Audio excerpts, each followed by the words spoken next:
Well, what is going on, everyone? Mike Singer and Tim Hyde live with you on a Wednesday night. Appreciate you all for making us a part of your day, whether you're watching us live, watching back, listening back.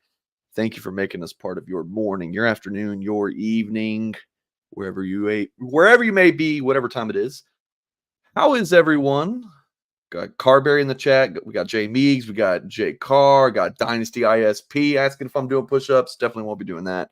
Lots to talk about today, Tim. It's the end of February, but the news cycle does not stop. About hour and a half before we went live, some weird college football news broke that we'll talk about. So yeah, Tim. But are you doing all right, my friend? Oh, yeah. I mean, doing great. Are you kidding me? We got 7.5 days to spring football. Spring football starts next Thursday. So we're actually start doing some football, which is going to be nice. And obviously the 1,000 things that will come from spring football is going to be awesome. Then the next portal window, Mike, opens after spring. Yeah. Right. Then it's recruiting. It doesn't end. Is there going to be 3, 4, 5 signing days? Just have one every other month now moving forward so kids can make decisions. It's like college football craziness, but hey, we love it. Let's have some fun and let's get rocking for this. I don't even know what to talk. I mean, this 2024 season does it feel like it's make or break, but it feels huge. It feels huge for whatever reason. So we're going to get into that here coming up. Yeah, Jay Carr says we need a Tim Goolsby Singer show Wednesday to preview what y'all are looking forward to spring ball. So we're gonna talk 5 key storylines for the spring with Tim. And I was just texting with Goolsby. We are going to do a show on Monday night. So he and I. No, I'm sorry. Yeah, I was gonna say he and I think had a 2-hour text going today. So we were getting a little animated. So that was the Tim Hyde text version. Now this is the sweet cuddly one, as he likes to say. So we'll see. Yeah, so that'll be Monday, 8 p.m. Eastern time with myself and Goolsby. So should be good. Hope everyone is doing well. Nice to see some familiar faces in the live chat. Please hit the thumbs up on this video. Subscribe to our channel for more content. If you are new here, and we always like to mention our special offer for new subscribers. $1 for 2 months using the promo code UND1, UND1. That promo code gets you $1 for 2 months. You're really not going to find a deal that's going to beat that. Very low level of commitment there. And if you don't like it, you can cancel, but we think that you will like it. So we're going to dive right into that news I kind of hinted at that posted earlier from Ross Dellinger at Yahoo. I'm going to read his tweet. It's posted at 6:17 Eastern on Wednesday. A 14-team playoff model is being socialized that would grant 3 automatic qualifiers each to Big Ten, SEC, 2 automatic qualifiers to each Big Ten/ACC, 1 automatic qualifier to Group of 5, and 3 at large. So, Tim, I've been saying this, that it's just going to keep growing. It's never going to stop. And then we're just going to get rid of the regular season, and it's just going to be like a round robin format, group stage. Like there's going to be no regular season. It's just going to be the whole damn thing as a tournament. I'm like kind of joking, but yeah, Tim, you sent this to me. Yeah. What was your reaction when you saw it? Well, I mean, this has been talked about really the last couple of weeks. As soon as they, started to solidify with the 24-25 model, boom, instantly they had a meeting with all the ADs, presidents, obviously Notre Dame's ADs there, and say, hey, let's go to 14. I'm telling you, I said this a year ago. It is those home games.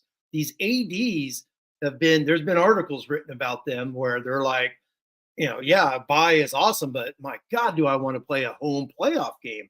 The money, the excitement of, smashing somebody, so to speak, that first weekend, they're missing out on it. So I think this stems from a lot of that. Obviously, in this new model, you're going to have the top 2 teams will get a bye, 99%, right? You're going to get Big Ten and the SEC, unless you get a 13-0 Clemson, 13-0 Florida State that just has a hell of a season and rolls from there. But man, me personally, I don't care. I like it. It's like, I mean, let's get after it. I mean, you got to win 4 games, recruit your butt off, coach your butt off, build the roster, build the team. Let's go to it. So I mean, those first, I mean, that opening weekend of playoff games is just going to be awesome. Yeah. We're hosting it. It's just there's going to be an upset because somebody in the SEC is just going to go smash somebody from the ECC. It's just going to happen. But Yeah.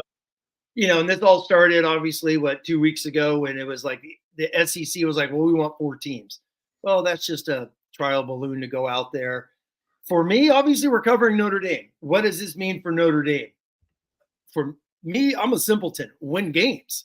I mean, you want to be in the playoffs, win games. There's no automatic number you need to get. Win games. Be a playoff worthy football team, which they have not shown the last couple of years. So win games. That's the bottom line. They have a shot to get in. They got a schedule to get in. They got a at-large bid to go. They'll be the 5th seed, whatever the heck it is. If they have the magical undefeated regular season. So I don't think anything changes for Notre Dame. It's still the same thing. Win games and you're in. Tim, we haven't even started the damn 12 team. We're already talking about 14. Or, I mean, are you freaking kidding me? What's 2 teams? I mean, seriously, what's 2 teams? They probably should have done this immediately and just gone to it. And then it's going to be what's 2 more teams? Let's get to 16. It's going to get to 24. It's going to get to 32. I'm telling you, Tim. So it's just going to keep going. No, it's not because then there's going to be if you go 24, if you do what the 1AA, I still call it 1AA. I don't give a damn. But the FCS level does what they do 24. Then you're going to have to cut back the regular season. You're going to have to get rid of conference championships. That's not going to happen. Because first off, NBC is paying for Big Ten games. So if you want to go to 24, 36, you have to cut back in the regular season. NBC, ESPN, CBS throwing all this money out for regular season games. They're paying for those. And they're not going to get rid of that. I think we're going to get stuck at 14. If you go 16, who gives a darn? It's 1 versus 16. Georgia versus Boise. Enjoy your butt kicking. So be it if it goes to 16. It doesn't. I don't really give a damn. As long as Notre Dame wins freaking games and gets their butt in there, that's all I give. That's all I care about. So when you talked about how exciting those first round games are going to be to watch, my thought was that was what the traditional New Year's 6 games used to be when it was just the BCS format, like your Rose Bowl. I mean, watching the Rose Bowl at my aunt's house on New Year's Day on that little 32-inch TV, that was everything. That was everything. And then the Sugar Bowl or the Fiesta Bowl that night. I mean, those games were everything. And so I guess that's just going to kind of go back to that. But those teams get to then play for the title, at least in how it feels to me. But they're still there. They're still playing in the Sugar Bowl. They're still playing in the Fiesta. They're still playing a Rose Bowl game. Those games now are playoff games. I mean, believe me, New Year's Day was like sacred. Tons of people. We'd always have awesome events, living in SoCal because you could do that. It's beautiful weather all day, and we'd have great parties. I mean, we did all that stuff. I get it, but then you're still sitting there as a Notre Dame fan, sitting there. Florida State loses. Notre Dame win the title in '93, and you wake up and it's a freaking pollster telling me that Notre Dame beating number 1 Florida State didn't matter because the pollsters are like, well, this is what we're going to do. How about 2003 when USC boat races everyone, yet USC doesn't get into the BCS by like a millimeter of a percentage point, and it's Nick Saban, shockingly, he gets in with LSU to play Oklahoma to give Saban that first title. So that was a computer picking that. Now we're getting rid of all that crap. It's boom. Let's go play football. Go play football. The best teams, who's recruited the best, managed the best coaches. That's what it's about. That's the way I look at it. It's and the minor bowls, the Notre Dame Sun Bowl trophy could still shine bright in an 8-4 season. It's going to be there. Those bowls are still going to be around because they've always been around. They've always been for the 7-5 Iowas. They've always been for the 9-3 Notre Dame this year. So those games are still there. I don't think there's any less meaning on those games because they were never playoff games to begin with. So I'm just going around, Mike. But I think I like it because it's a freaking playoff. It's playoff. Yeah, it's going to be entertaining. It's going to be very entertaining. I guess it's kind of one of those nostalgia things for me growing up watching college football, and it's just a lot different.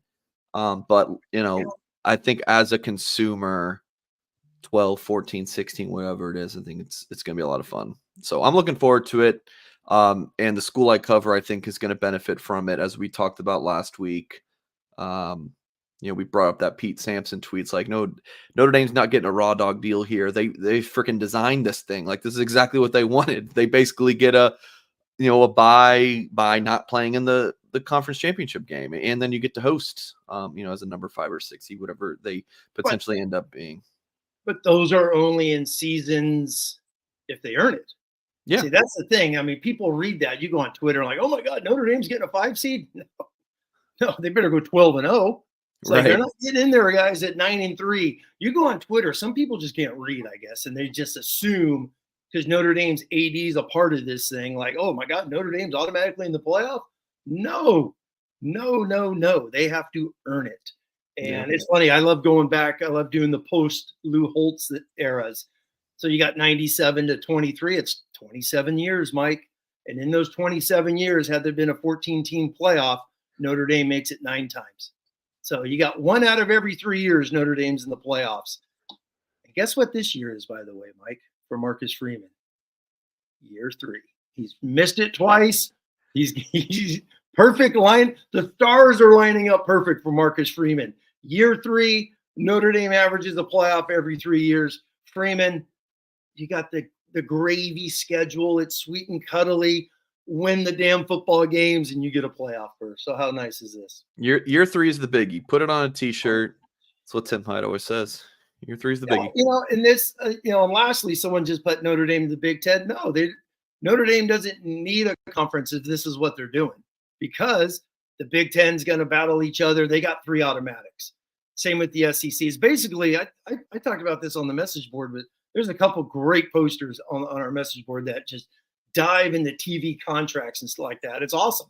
We got a couple lawyers on there always yapping as well, but it's the champion. Who's ever in the Big Ten championship game, those 2 are automatically going. Then you get your 3rd place team, which this year I think would have been Penn State. Ole Miss was the 3rd place in what you call it, the SEC this year. Last year, the 3rd place team would have been Alabama. Last year's SEC would have been Brian Kelly, LSU, and Georgia automatically in. So same thing with the ACC, the Big 12, because there's no more divisions. So the top 2 teams are playing for a title. It's basically just playing for playoff seeds. Whoever makes those conference titles are automatically in the playoffs. So that goes back to your thing about does the regular season wane? It still matters. Did I say that? No. Maybe a little if the playoffs expanded a ton. You know what I mean? No, I'd say they're just going to get rid of the whole damn thing. It's just going to be, well, they're definitely not going to do that. Season. Yeah, no, they're definitely not going to do that. And that the season's still a giant playoff onto itself. So that's my philosophy, and especially being a Notre Dame fan, you don't have a conference. Our conference, when I say our, is Notre Dame fans. The Notre Dame's conference is your schedule. The Power 5, Power 4 now, Group of 4, whatever the heck they're calling it these days. Those are your conference games, and you got to win those damn bad boys. So it's going to be interesting to see because the SEC is going to 9 games, Mike, in 2 years conference. So do these future Alabama, Florida games, Arkansas games, are they canceled that they have? That's going to be interesting to see how that pans out. But win games if you're a Notre Dame fan, pretty easy. Tim, I gotta tease you for a minute. I love it. Before we went live, you were telling me about how the length of the show tonight that you were planning. We just yapped for 15 minutes on that. So we're gonna. It's a huge topic, though. It is a huge topic. But not even on the docket for the show tonight. We got rid of something. You always got to delete, Mike. Yeah, delete and something. then I tell Tim, "Hey, remind me next Wednesday morning," and then he probably won't. And then it just goes into the ethers. So here was some news that was really interesting on Monday, Tim. Will Black, a Notre Dame offensive line commit. He is from Canada, plays his ball in Connecticut. ranked as a 5-star prospect according to On3. Now, for folks watching on YouTube, his On3 profile is on the screen, and it has the other rankings up as well. I do believe Rivals bumped him to a 4-star today. Shocking. I fully anticipated everyone to kind of bump up Will Black for multiple reasons, because the kid deserves it, in my opinion, but also, I think they're kind of, On3 ranked this guy a 5-star, probably should get bumped up. Probably that's my tinfoil hat on. But yeah, number 6 overall player, Tim. He went from 203 up to number 6. Number 14 offensive tackle up to number 1. So I want to kind of talk about this. You know what? No, we'll go to you. We'll get your reaction, then I'll give some context and some more thoughts. And when you guys tweet me, it's possible that we're going to show it up on the stream here, because I see a lot of things. I'm like, all right, these are good questions. Let's talk about them. But first, let's pop on his junior tape, Tim. And why don't you tell me what you think? Well, the one thing I did was, first off, it's awesome, because all you have to do if you're a big old line fan like I am and you love watching film is just go watch the guys, go watch the players. And I'm off this week. We have a little vacation week, and Tim Hyde sitting there after dishes are done, Mike, and the house is vacuumed. I literally jumped online and I watched about 90 minutes. Get a life, Tim Hyde, right? 90 minutes of just the top dozen offensive tackles to be like, all right, let's see where Will Black is, because Sanders and the Petty guy, and there's some dudes down in Texas. They've been top 5, 10 for a year, basically since all these 2025 classes come out. I'm telling you, man, you watch Will Black, there's a no-brainer. I'm not saying he's number 1. He's without a doubt in the top 5, without a doubt. You watch films of guys. There's a couple tackles. You're like, that dude's never playing tackle. He's a guard, can't move a lick. That's ranked higher. So he is really good.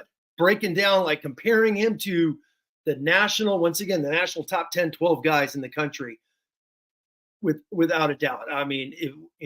Does he stick 5-star? I have no idea. But when you just watch him play, his physicality, his athleticism, just basic O-line stuff. You want great O-linemen to have pad level, great stance, and can bend their darn knees and strike. And he has all of it.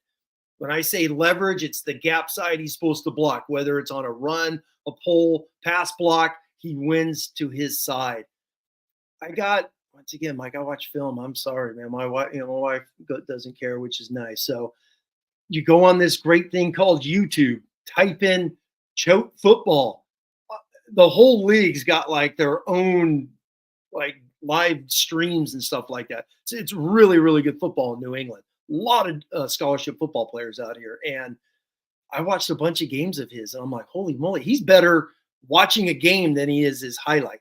You see so much of him, and it's warranted. Whether it's 1, 2, 3, he is without a doubt a top 5 offensive tackle in the country, Mike. It's impressive. Now, obviously, they ranked him up high. Some people could do whatever they want in the other services because they're all going through their next things. I find it interesting. You've been around this, Mike, for a ton, and I know you talked to Charles and Cody, the On3 guys that ranked this thing. It's like, I'm always fascinated when someone comes out. This is a big move. It's big because he wasn't ranked before. So what if they didn't rank anybody until today, right? Yeah. And Will Black comes out. It's like, okay, awesome. But people are like, oh my God, he jumped up 200 spots. Yeah. How is that possible? Yeah. Easy. You watched all the junior film. A lot of these kids' films didn't even come alive until Christmas, New Year's, and then you crank all this stuff in, start comparing things. So it's if he was never ranked and this came out a 5-star, people go and watch his film, compare him to other guys, you'd be like, hell yeah. Yeah. He's freaking good. He really is a good football player. So, yeah. Big excitement for Notre Dame to get him. I'm sure he's going to stay here because he's going to get better. He was on an awesome Twitter thing. I'll put the link in. There's a New England Twitter guy that runs all this New England high school football. Will Black was just on like a week ago, did a live feed, and he was awesome. Just talking about Notre Dame and how he got the choate and the competition and whatnot. It was really, really cool. So I'll find that link and post it for people to watch. But I know I'm rambling, Mike, but he's exciting. He's without a doubt the best one on the Notre Dame board. You start watching all the junior film, he's legit. People want to talk about some other guys that Notre Dame's offered. I think Will is the best one. I think he will end up being a national top 50 recruit when all these services get in there. But let me ask you this, because this is what I want to find fascinating. This is my little CJ Carr conspiracy, is because with CJ, On3 kept him where he was. No one else moved him, right? Were they all nervous? Is this going to be the same thing with Will Black? Or some of these services scared to move him because On3 did? I don't know. Is that the inner workings in these recruiting offices, right? I got a lot to say. Go for it. I have a lot to say, and let's just see if I can keep it all up in here before it floats away, and then I don't remember. I was with Rivals, and I got to, I was never involved in the rankings process, and a lot of the Rivals guys who were ranking the players for when I was at Rivals from 13 to 19, a lot of them are gone. But I didn't really understand what their criteria was for a lot of different things. On3 is transparent that how they view a rankings success is based on the NFL draft. The best players in college football typically get drafted the highest. They'll admit it's not the perfect system, but it's the best that they can kind of come up with. So someone like Kingston Viliamuas was a 5-star Rivals, but not an On3 because, of like the long-term, like the traits thing. Like between the ears, they're like, yeah, Kingston's got like the best traits of all the the best, like in between the ears, the read and react, the trigger, all that stuff, but maybe not like, the longest arms, the stuff that the scouts freak over for the combine, right? So Kingston wasn't a 5-star at On3 for some of those reasons. I know Notre Dame fans are like, I don't really give a rat's ass about the NFL draft. I just care about what they're going to do at Notre Dame. Well, then start your own ranking service, because that's what the On3 guys are doing. And I want to say 24/7 might do the same thing in terms of, ranking success is determined by the NFL draft. Well, bringing this back to Will Black, Tim, Black, I think, is ranked as a 5-star. And it's for a positive reason. Will Black is 6'8" and plays really well at his 280 pounds right now. And he's got such a high trajectory for continued growth. And he's being compared so much to Joe Alt. On3's got to be like, this kid is probably going to be a first-round pick. Like this is the trajectory of this young man is obviously very, very difficult to project. But that's kind of the path they think he's going to go on. So it's kind of like the opposite of the Kingston ranking. Does that make sense, Tim? Oh, yeah, okay. No, exactly. And okay. Yeah, and I would say his comparison to Alt is Alt at Notre Dame.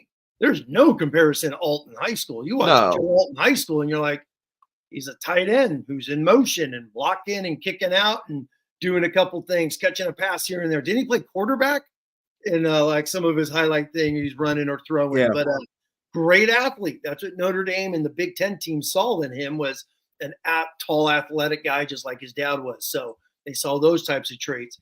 Click on the top O-lineman real quick, Mike, on Will's thing, like the on-3. Yeah. Just for a little comparison. Like I said, I went and watched a bunch of these guys. David Sanders is like the consensus top 5 player in the country. Unbelievable skill level. Mike, he is little. I don't, so when you want to, people want to look at rankings and stuff like that. If he's 250 pounds, okay. I mean, seriously, I'll be surprised. He's really little. So when you're trying to compare, and he's an SEC guy, all his offers are SEC. Anyone has to watch SEC and be like, there's not a lineman that's under 320. How is he ever going to reach that potential? That's what I'm curious about. I really like him, but when I watch him, I'm like, my God, he may never play a snap for 3 some odd years because he's got to gain weight. The Emil Wagner issue. This guy, this Kansas guy, Mike, if I had to rank someone number one, he's pretty good, man. It's a damn good football player. This guy right here, this Shoot Soul, who Notre Dame's starting to recruit. You want to talk about a guy no one's ever heard of. He's got like no ranking from anybody. And I think you wrote about him, or Kyle, how Notre Dame starting to chat with him. Legit superstar athletic ability. Yeah, So yeah, he's got a ranking all right. Yeah, no, he does there. Exactly. No one else knows who the heck he is. So, which is pretty interesting. But there's some good offensive tackles. That's why I'm saying, yeah, I'm being conservative right now, talking about Will. He's without a doubt a top 5. I would not hesitate to say he's easily warning number 1 right now going into the camps in his senior season. So without a doubt. The Bishop Gorman guy, really, I know Notre Dame is recruiting him for a while. He's going to be a guard, outstanding football player. Last name Utu, good player. I'm going to pull up some tweets now. Okay. Sure. So I tweeted this out. How much y'all want to bet Will Black gets bumped up a good bit by the other sites? So like, you guys bookmarked that tweet just like I did. So I did save a few of these responses. So Michael says, the better question is, and I'm a Notre Dame fan, how does someone go from the low 200s to number 6 in the offseason after playing a New England prep school season? Don't get me wrong, he looks like a great prospect, but rankings get more ridiculous each year, no offense. And reading some of the responses on Monday, I just realized, and no offense to Michael, there's so many people have just no idea about any of this. And it's not your fault. You just have no idea about the ranking stuff. And Tim, side note, I used to be like, man, I get so worked up on rankings day. And then by the end of it, I was like, all right, next time I'm just going to let the people complain and I'm not going to get into it. And then I just decided last year, I was like, you know what? I'm just going to do it. I'm just going to stoop down to the levels and I'm just going to get in rankings arguments. It's fun. I'm passionate about it. What the hell? Let's do it. If people are going to have these such strong opinions about some of this ranking stuff, at least know what the hell you're talking about a little bit. Okay. So how does someone go from the low 200s to number 6 in the offseason after playing New England prep school season? Where you play your football does not matter at all. Like, it really doesn't. It's about how you are as a player. So some of your competition can give you an idea of how good you are. But like, it's so much more just about, it's more than just film, right? That's why Notre Dame will offer a bunch of kids from camps. Yep. Right? It's why the measurables are very important. It's all of these things, Tim. The film is obviously the most important thing, but it's a lot of other things too. Go ahead real quick, Tim. Yeah, I was going to say, that's Will Black. That's Will Black. Was offered in person, got invited to camp, worked out with Coach Joe Rudolph, gets an offer. Same with Augustine. Yeah. I mean, you got some of these guys working out in live and living color in front of the staff. That's one great thing. Me and you talked about this a month ago. The amount of offers that Notre Dame gave to guys at camp in person after seeing guys and things of that nature, which is good. But why did he move up? It's easy. I just said it 2 minutes ago. Film. They all broke down junior film, and it's so noticeable to compare his junior film, the sophomore film, compare his junior film to the other 25 guys in a giant board where they're pegging and ranking guys. And once again, if this was the first ranking, if this was the first ranking and now you're moving on. So it's guys that are finishing their junior year and you're moving on. It's totally warranted. So I don't buy no one's allowed to move up 100 spots. Hell, sure. No, it doesn't. It really doesn't matter. And so this is kind of getting to this. Chris said, how does this make any sense? Notre Dame fan here. Just side note, baffling Notre Dame. Like, why would you talk crap about your player getting bumped up? Whatever. How does this make any sense? How do people not question recruiting sites at this point? 3-star outside the top 200. Then poof, he is number 6 in the country. Okay. Well, first of all, he wasn't a 3-star. It was a 4-star.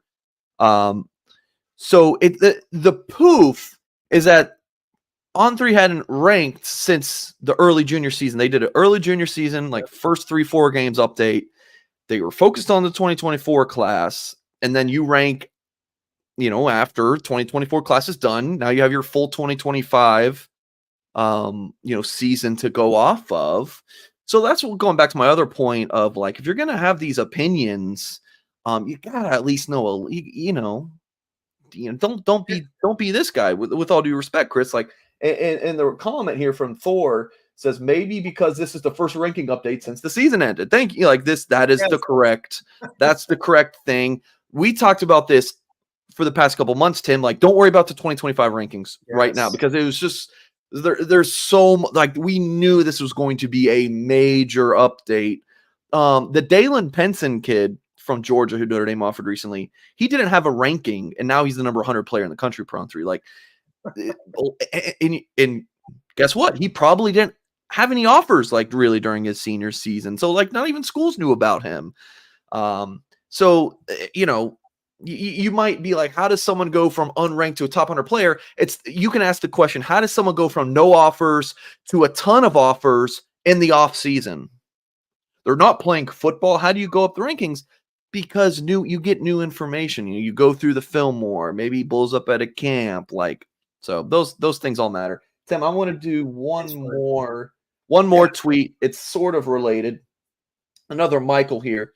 This kind of was something that bothers me a little bit.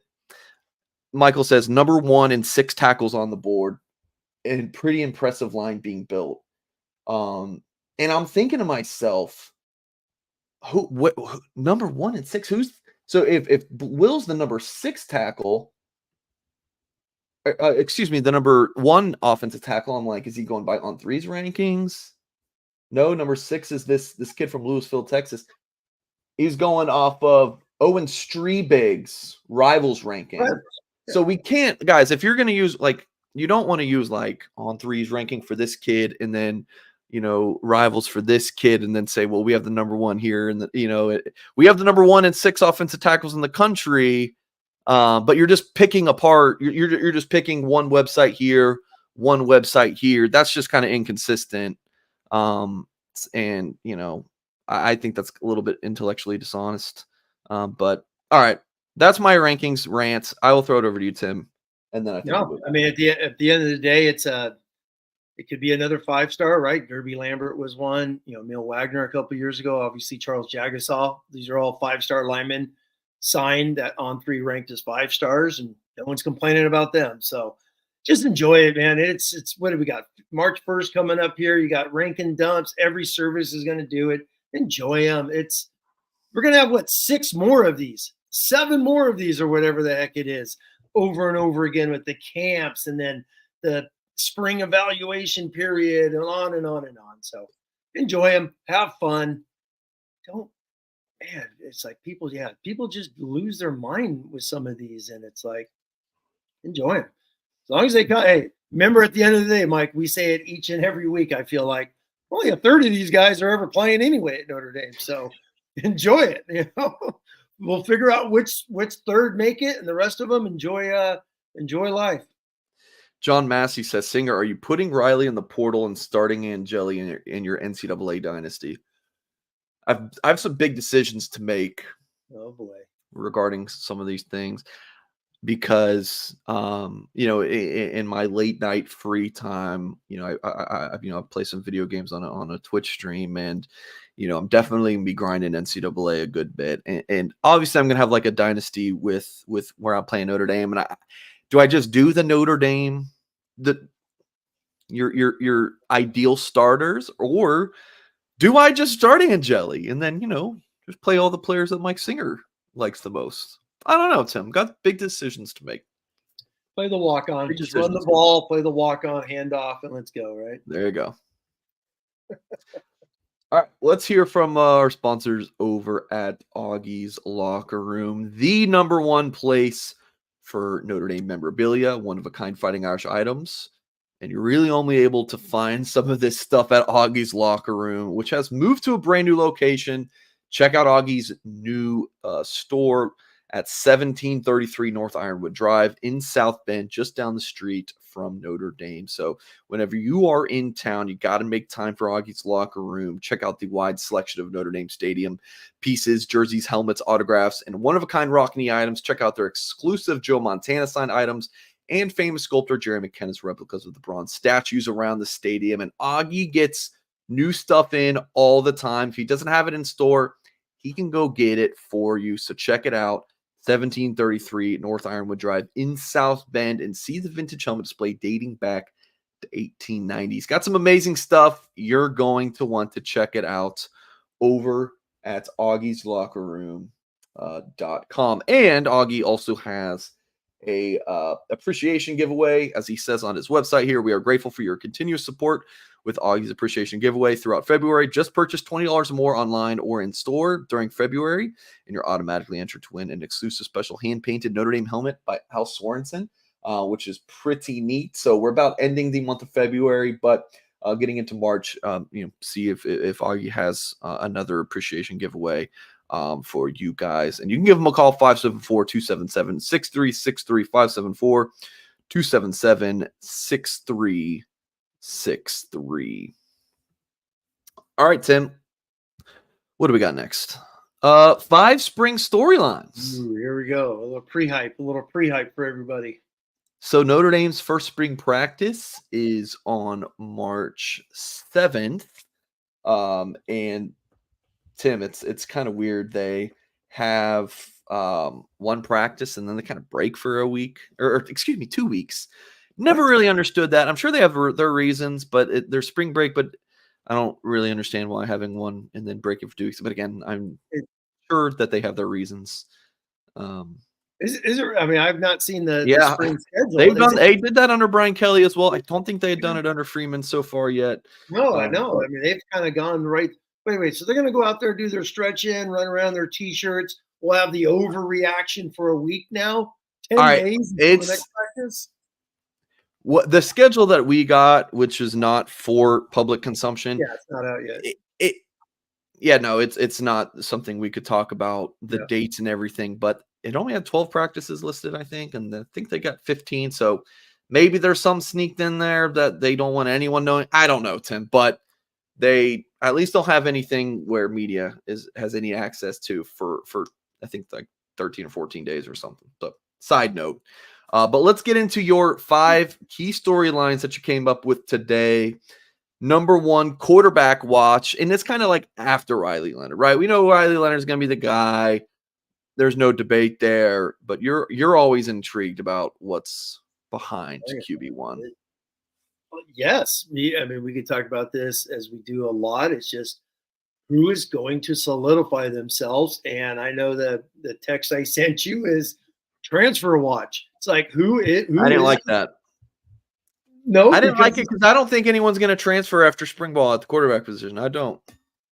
Mike, you know what? I'm going to owe you a $2 something. I don't know. Okay.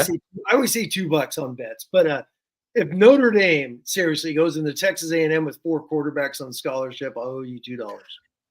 I didn't say that they'll go into Texas A&M. I just think I don't think it'll be like after spring ball. Maybe it could be like after spring ball.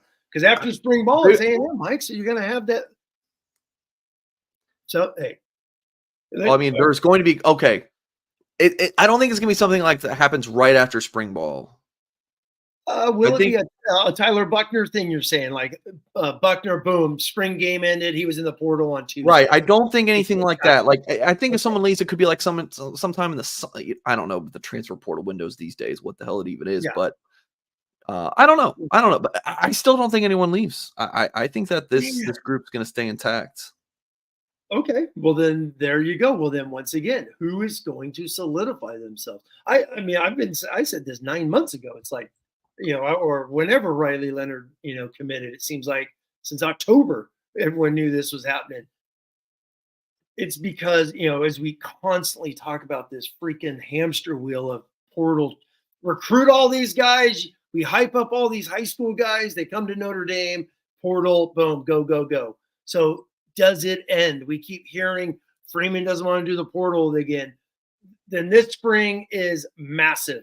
This spring is massive to be able to solidify. That's my number 2 going into training camp, and then you got to redo more things. But if you're number 2 coming out of spring football, 14 practices and the scrimmage, the blue and gold game, it's really 14 practices. Let's just get into that. But if you come out of here as the number 2, you've got to be the odds-on favorite to win the job next year. So if you're Steve Angeli and you've taken 2 years of experience, he should have been the bowl game MVP. Let's just say he is. And you got that great experience. He did. He played awesome in that game. He's got that experience. He got his game reps last year, and he is without a doubt the number 2 after spring going into summer. What do the other guys start thinking? Because that's why I'm saying it is transfer watch. It has to be. I know we could even sit here and say CJ Carr, but if Steve Angeli is ahead of all these guys, Mike, he's got 2 years. He could be the starter for 2 years. So CJ Carr is going to chill here for 3. Minchie for a couple. You still got Deuce Knight. We're already into, I can't believe we're talking 2026 quarterbacks on the message board. I'm like, what's the odds of some of these coaches even being here? And we're talking about things in 2026, which is crazy, but you got to do it. I know. So I'm telling you, man, this spring is huge because it's just going to lay the foundation. It just is. And who knows what happens with Riley Leonard, right? Does he sprain another ankle? Does he just go crazy and throw picks a bunch? Knock on wood. Knock on wood. I mean, people need to read Tyler Horka's articles where Tyler's breaking down all his stuff at Blue and Gold, and he's gone over all of his starts. Today was the Notre Dame game. People need to read those things, and it's funny because I've asked you to bring Tyler on when he's done, and hopefully we'll bring him on here in the next few weeks to come on and chat with us about all the things that he's seen from Riley. But I get the gist of it is he's not Sam Hartman. Sam Hartman came in here with a boatload of experience, tons of playing time, took Wake Forest to the ACC championship game. Riley Leonard is still learning how to play quarterback. Yeah. Which is kind of scary. With a much higher ceiling. Exactly. But lower floor. It's a little bit of scariness of he's still kind of kind of brand new. He's got 20 starts, 21, 22 starts, whatever the heck it is under his belt. So, and it's at Duke. So, which is a middle of the road ACC program. Not a lot of pressure there. So, number 2, Mike, I've said it 1,000 times. I'm going to stick to it. I just think it's massive coming out of spring to see who's who. Okay. Spring storyline number 2 for Tim Hyde is 6 running backs for 1 spot. What are you thinking here? Well, I mean, my God, all we've heard is Mike Denbrock, the savior. We got 11 personnel. 11 personnel is the new buzzword, Mike. So here we go. We always got to find the new buzzword. So now it's 11 personnel, which is interesting because if you have 11 personnel, that means Raritan, Mitch Evans, one of those are on the bench. So enjoy that. 6 running backs for 1 spot, which does go back to Mike Denbrock. He talked of being goofy, obviously, with the 11 personnel, but that's what he said. He wants to do 11 personnel, meaning 3 wide receivers. If Notre Dame has 3 wide receivers, man, that would be nice because we haven't seen that in a while. So the 6 running backs, Mike, is 1 ball, only 1 running back at a time. How in the heck are you going to play 6 running backs? What's the odds of having 6? You're going to, yeah. But what's the odds of having 6 come? 6 running backs come training camp. That's going to be wild. That's going to be wild. Well, but I've gone back to watch. Me personally, it's Jadarian Price. I'm a huge as running back 1. Yeah, he showed it in the bowl game. He's just a hell of a running back, and it goes back to 2 years ago when he was a true freshman. And McCullough said he was probably going to start over Estime, and he gets injured. So does he have that back, or back as where he was before he got injured of being running back 1, being the dude? I like him. I thought he was a stud. So 6 running backs, 1 spot. We'll see what happens because obviously Denbrock wants to do more spread type actions and things of that nature. So it's going to be fascinating to see what happens with all these tight ends and running backs. The ND Troll Sniper says Jadarian Price, Jeremiah Love, and Keidron Young will be 1A, 1B, 1C. I saw that. I started laughing. I'm like, I'm sorry, man. That's just not how it works. You're not gonna get that. You're not gonna get equal carries for all these guys unless it's like 3 carries per. I mean, No, no. but they'll definitely find 2, obviously, 2 coming out of spring and training camp that are gonna, roll from there. Yeah, I've gone back and watched some 14-15 film from a Denbrock's game. I put myself through 2014 Florida State. Oh, painful for all those guys watching this. And then I rewatched SC from 15. And yeah, I mean, Denbrock, it's Mike Denbrock, Brian Kelly. It's literally the same damn offense that they did at LSU. So all spread stuff, tons of 11 personnel, hip tight end, which they had in those days, just like they had with Taylor in the last 2 years at LSU. A lot of the same stuff going back and forth. So anyone interested in what Denbrock, go back and watch 14-15 Notre Dame. We're going to see a lot of those types of things. Number 3 spring storyline. Will the defensive line class go into 2022? The Tyson Ford. Who else you had? Heinisch in that year. 2020. I'm sorry? Gobira. Aiden Gobira. 2023. Brendan Vernon. Not who came in as linebackers and then defensive linemen. Well, you got obviously mixed up in my head now. You got Burnham. Yeah, obviously those are linebackers. But you got Devin Houston. He was the scout team player of the year. You got Boubacar Traore. It's a big one. Armel Mukum. But I said both of those just because they've been in the system. They've been in the system, and Notre Dame is ridiculous. I mean, it's transfers and Brian Kelly's defensive or Mike Elston guys still. So when do these Freeman guys start to pop into the 2 deep and start playing for Notre Dame? And it's year 3. This is when year 3, some of these recruits, other than a corner or a running back, need to start making some plays, start getting in there. So, that's why I just said who's going to rise up, because if Rubio's not back, wide open spot. So you got a wide open spot. If Rubio's back, you're going Rubio, Anye, 2 older guys. And then you got your Cross, who's been here for 12 years, and Riley Miller. I can't believe guys want to play college football for 6 years. I said that about Hartman. I can't believe it, but 6 years. Then you got Oben, who's a transfer. His backup with Nana gone is probably going to be Burnham. So there's one of these guys starting to rise up. And then on the other side, it's Jordan Botello, and then who knows after that. So some of these guys is tailor-made. Inside's the key to me, is because all these guys are going to be older and gone and leaving. So the 22, 23 inside guys, man, they got to start making some headways as we get ready for 2024 and 5. Yeah. Really interested to see Devin Houston and Brandon Vernon. That's 2 that I'm like, huge. Or how much are we going to see them on the field this year? Going to the other side of the line, starting 5 offensive line for Texas A&M. So are you thinking like you get that first practice report, they write about who that first O-line group was, and that's kind of what you're expecting to see against A&M? Is that why this is a major spring storyline for you? Yes.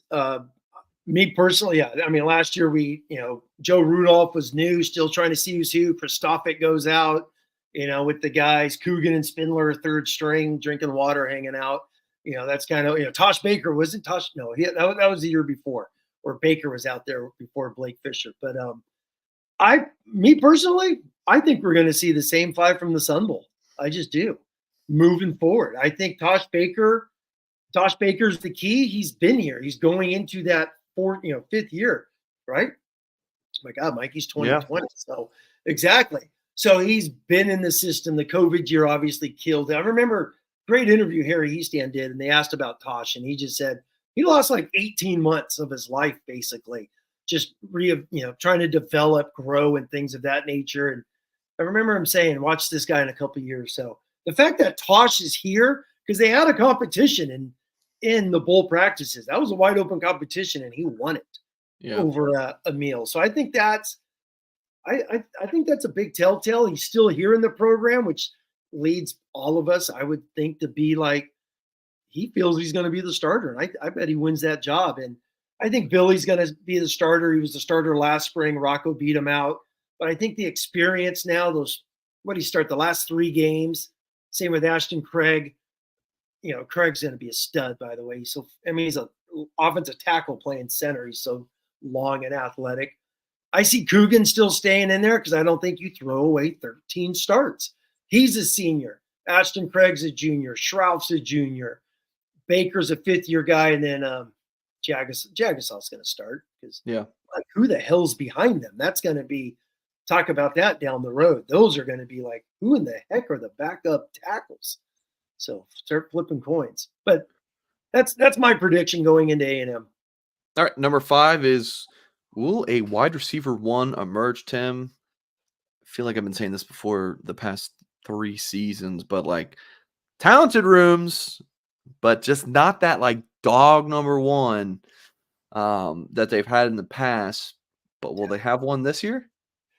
I don't know, Mike. So we are going to That's hang the out question. the next Will one emerge? And that I think is this guy says Jaden Thomas. I'm sorry, I don't think Jaden Thomas is a number 1 receiver. He's a solid middle of the road, mid-range type wide receiver. Number 1 wide receiver is a dude who's going to go beat you. Yeah. It's 3rd and 8. Throw me the damn football. I don't think Jaden Thomas is that guy. So that's just my. Someone said Faison. I don't think that's Faison either. I think he's a slot. He's got a very defined role. I think Jaden Thomas has a defined role. I think you're looking at what, like Chris Mitchell? Like, can he? It's gonna come from. Seriously, it's gonna come from a transfer, right? It's gonna come from Bo Collins, but Bo's not here in spring, so we won't know till the summer. And you're right. You just said it. It's Chris Mitchell. Is he legitimate, as in a true number 1? Step. Yeah. He had a hell of a year at FIU Florida International. Is he that dude? Does he come here and show he's that outside presence to go make plays? Which is funny. I said I've been watching 14-15 film. First play against SC, everyone knows it's been around the block, is a 75-yard bomb to Will Fuller against Adoree Jackson. So 2 of the fastest guys on earth going toe-to-toe. So is it Cam Williams? He's a freshman. Yeah. Notre Dame hasn't had a dude at freshman play since Michael Floyd, and it's hard to put that on Cam. That's just my opinion. If he does, great. But yeah, that'd be tough to. Yeah, Floyd was. People don't realize, when they. If they were, not around. Michael Floyd was a freak. He was a straight up 5-star dude in high school. That's back when the All-Star game mattered, and those guys went toe-to-toe for 60 minutes. He's a stud. So it's hard to compare people to Michael Floyd. Yeah. All right. So that's Tim Hyde's 5 storylines to watch for Notre Dame spring football. And you did mention, Tyler Horka will be at those practices, and we'll definitely get him on our show probably every other week throughout spring practice. I had somebody text me who's watching the show about the spring schedule. So I don't know. Maybe the schedule that I got sent is already outdated. I don't know, but we'll definitely have plenty of coverage, not only on our website, blueandgold.com, but the guys who are on site will be taking video. They'll be doing their post-practice reports from campus, and we'll post them, of course, right here on our YouTube channel after your boy Mike Singer gets them all edited up and pretty. So I know a lot of people, the other outlets will just slap up 3 minutes of video, and then you have to get a magnifying glass and be like, who is this even on what am I even looking at? So what we try to do is break down, the guys will tell you what they saw throughout practice, and then we'll put the highlights and whatnot on top of it. So definitely stay tuned to that. Last thing, Tim, before we get out of here, was this wild thing this morning. Yeah. Oh God, there's just always something. Tim, this has to be the craziest offseason ever in college football, right? Hey, and just in terms of the sheer amount of crazy things. I've been saying this. Mike Denbrock left Brian Kelly,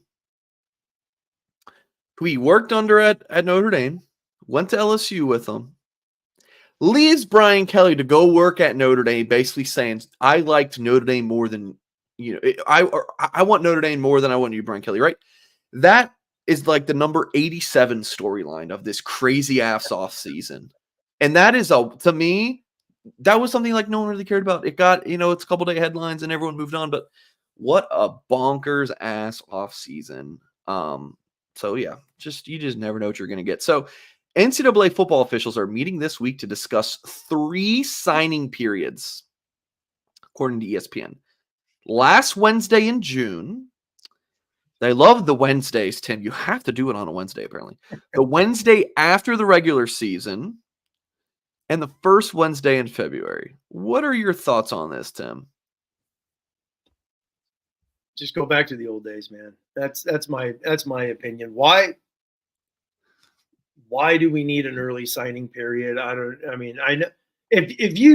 if you're Cooper Flanagan, that's one of my favorites, De La Salle. If you're Cooper Flanagan, I'm throwing it out because big time Catholic high school, and you're going to Notre Dame. You don't have to take phone calls. You don't have to talk on Twitter. You don't have to do any of that crap. Your college decision is made. It's the same thing if you're Joe Smith and you're going to Cornell, and boom, you commit in August, you sign your papers in March or February, March, whenever you get your acceptance letters and things of that nature. Why do we have an early signing day? Me personally, I think it's stupid. I think it's ridiculous. Get rid of the damn thing, because you have playoffs, you have portal, you have all this crap. Why put Mike Senior wants to sign at Florida State? Why put you in a bind when the entire world could change 6 weeks after you sign? It's like, Tim, please respect my decision. Yes, exactly. Respect my decision. Exactly. But, all right. But you know what I mean? I think it's ridiculous. These are kids that are picking a college. You don't need to pick a college before you play your senior year. That's just my humble opinion. But if then so be it. Just wait till February.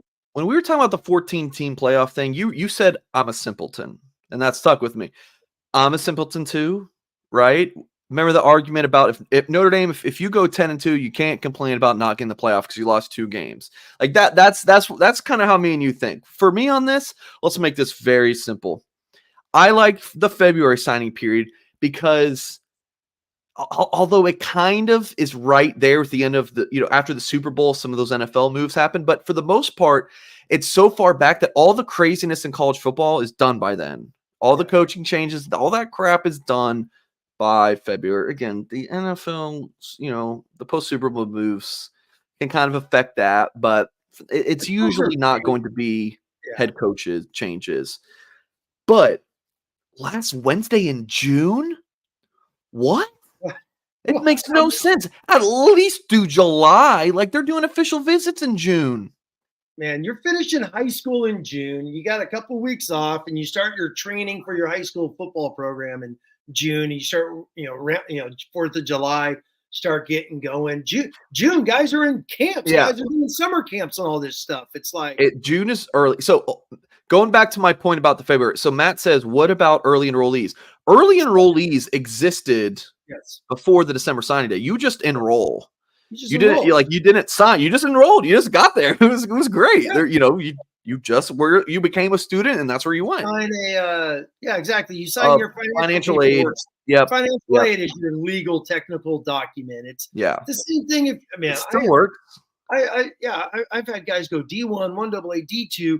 I've had a bunch of guys go D3 and be all conference D3 type guys. D3 guys, man, they don't do any of this crap till February or March either. So what is the big hang up? Like, we got to get all these guys. The June thing is ridiculous. The June, I want to see.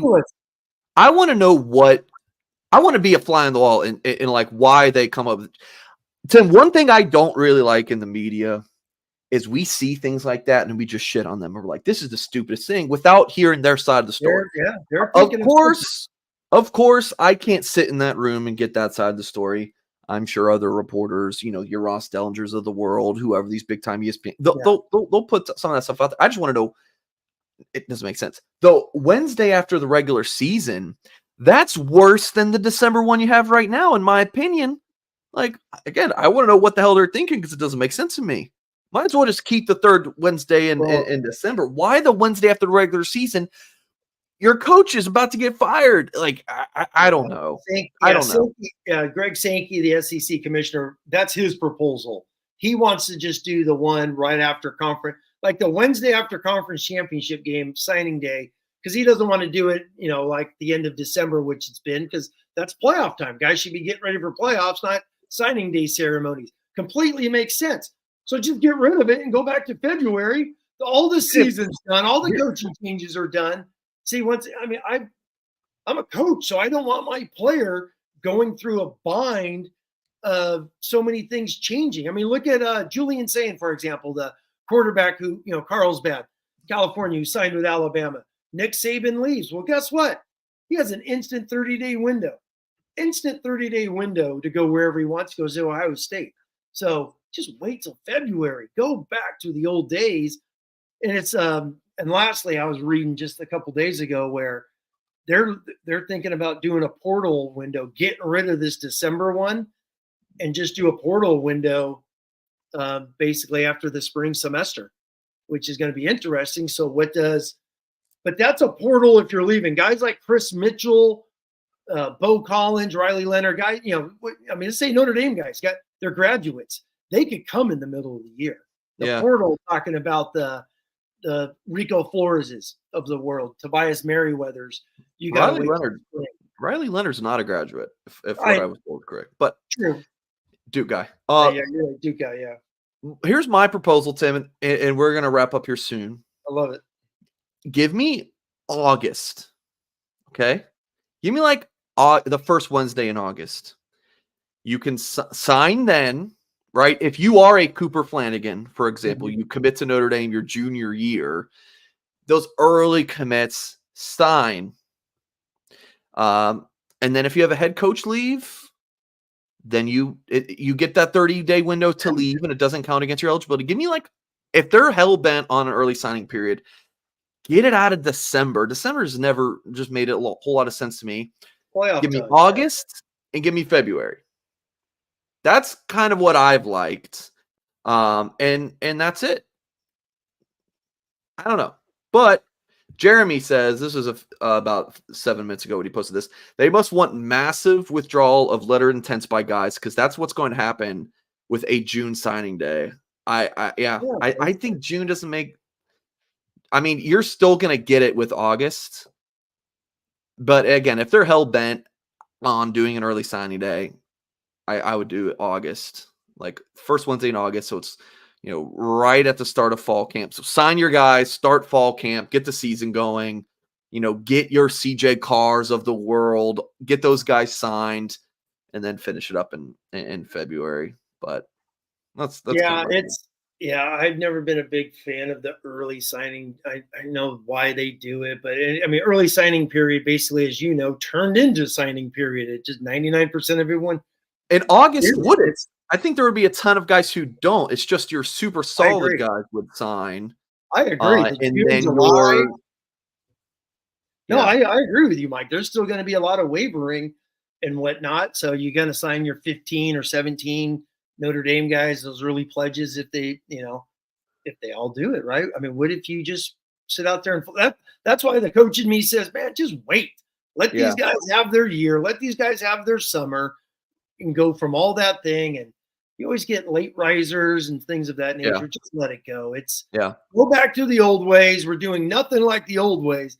This is one thing that we can do the old ways and do it in February. That's what I would like to see. So I'm sure if they did my August, there would be a ton of side effects as well. But this 3 signing period, good Lord, there would be some crazy ones. Here's the tweet from Charles Power. We're going to end on this.